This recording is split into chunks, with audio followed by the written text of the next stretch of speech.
Chiediamo di attendere in linea. Risponderà il primo operatore di Comune di Napoli. Buondì, sia gentile. Dica, signore. Allora, sono Canali influencer, personaggio famoso. Sono venuto qua in città per vedere se mi hanno fatto la statuina del presepe.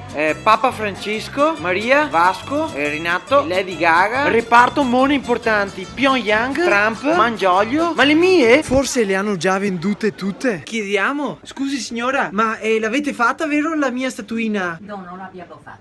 Ma nessuno? Chiedete dei negozi, non l'ha fatta nessuno. Santa Madonna. Non l'ha fatto nessuno la statuina sua. E quindi Una vergogna. lei, signore, Dica. lei non ci ha parlato per questa cosa, chiedo scusa.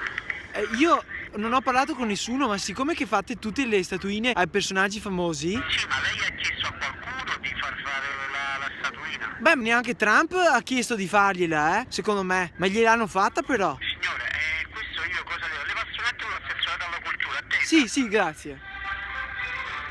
Pronto? Senta, se può fare uno scritto. Mi dica di che si tratta? Allora, Ma io... sto parlando con l'assessorato alla cultura del Comune di Napoli. Esattamente, io sono venuto qua stamattina dal Veneto per vedere se c'era la mia statuina del presepe che fanno tutti quelli famosi, va bene? Sì. C'era anche Mangiolio, la mia non c'era. Ma lei chi è, scusi? Io sono Canali, influencer. Io non è che mi sento Dio in terra, non è che voglio fare il protagonista. Basterebbe uno che porta in dono una bottiglia di vino a Gesù, a Giuseppe, come i Re Magi, però che arriva prima, tipo l'ultimo dell'anno. Sì, mi sembra una proposta legittima questa. Perché lei mi ha riconosciuto? Sì, certo. Ah, ecco, e allora sono stato chiaro. Va bene, d'accordo. Ho caro che abbiamo risolto.